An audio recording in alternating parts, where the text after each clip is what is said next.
जय श्री माता दी दीदी। ये दीदी ये कह रहे थे कि हमने कि परिवारों में ही चल रहा है, जिनके परिवारों में एक पूरा परिवार सहज है, सहजी है ही नहीं, उनके घर में यही सब होता है। तो फिर कैसे क्या किया जाए कि आज ये पूजा कराओ, कल वो कराओ, कि वहाँ चली जाओ, कि वहाँ से क्या किया जाए इसके लिए? जो सहयोगी नहीं है अनीता जी, उनको हमें कुछ नहीं बोलना है। और रही बात अपने परिवार का रहे यम बहादुर, इस सवाल के ऊपर ध्यान दीजिएगा, आपका सवाल है ये। आ, अपने को पता है, वो परिवार अपना हो चाहे ना हो, कोई व्यक्ति शांत हो गया हो, कल भी समझाया था, आज भी समझा रही हूँ, उस व्यक्ति के प्रति हमें पता हो, रहे चाहे ना रहे, हमारे जो चैतन्य है, ये चैतन्य हमें बताते हैं। आपका सवाल था यम बहादुर की ध्यान करना कि नहीं करना। एक व्यक्ति बोलता है करना चाहिए, दूसरा व्यक्ति बोलता है नहीं करना चाहिए। कल एक्सप्लेन हुई थी ये सारी डिटेल बातें। ध्यान करना चाहिए, अपने परिवार का रहे चाहे ना रहे। सीमा ने अपनी वाणी में आत्मसात करवाया। आज तक मैं भी इसी भ्रांति में थी। थैंक यू सीमा, जो आपने आपके इस गणेश को माध्यम बना करके हमें यह शुद्ध ज्ञान दिया। एक व्यक्ति जो जी। सहयोगी है, हुँ। उसको पता है कि यह व्यक्ति शांत हो चुका है, तो हम ध्यान धारणा की माध्यम से वो उस टाइम पर कहाँ है ये पता लगा सकते हैं। अनीता जी, आप जिसकी भी बात कर रहे हो ध्यान में लीजिएगा। हम पता लगा सकते हैं।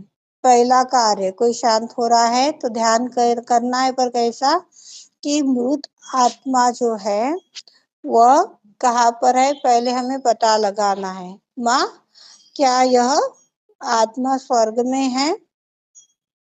आपको वाइब्रेशन आ रहे हैं, माँ को धन्यवाद दीजिए। नहीं आए? सेकंड क्वेश्चन, माँ, क्या यह आत्मा पृथ्वी पर है? यदि वाइब्रेशन आए तो फिर दूसरा सवाल, क्या माँ यह आनंद में है? यदि माँ ने हाँ जवाब दिया तो धन्यवाद। यदि ना जवाब आया है तो माँ, इनके अंदर भी वही कुंडलनी है जो मेरे अंदर कुंडलनी है। सारे विश्व के मानवों में एक ही कुंडलनी माँ आप हो। माँ, इनके गलतियों को क्षमा कीजिए। माँ, इनके कृत्यों को क्षमा कीजिए और इन्हें अपने शरण में लीजिए।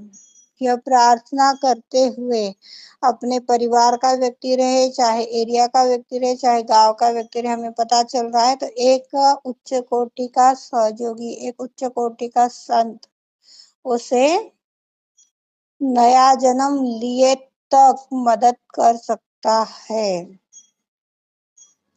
उसके जीवन खुशहाली के लिए कार्य कर सकता है। हम लोग तो बोलते अब चला गया, अब क्या करना है उसकी याद रख करके।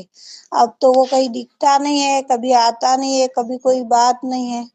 ठीक है, नहीं आ रहा है तो क्या हुआ, पर हमारा ये फर्ज बनता है एक परिवार का मेंबर होने के नाते भी बोलो, या फिर इंसानियत के नाते, प्रेम के पुजारी होने के नाते हमारा ये कर्तव्य बनता है कि उस व्यक्ति के लिए प्रार्थना की जाए।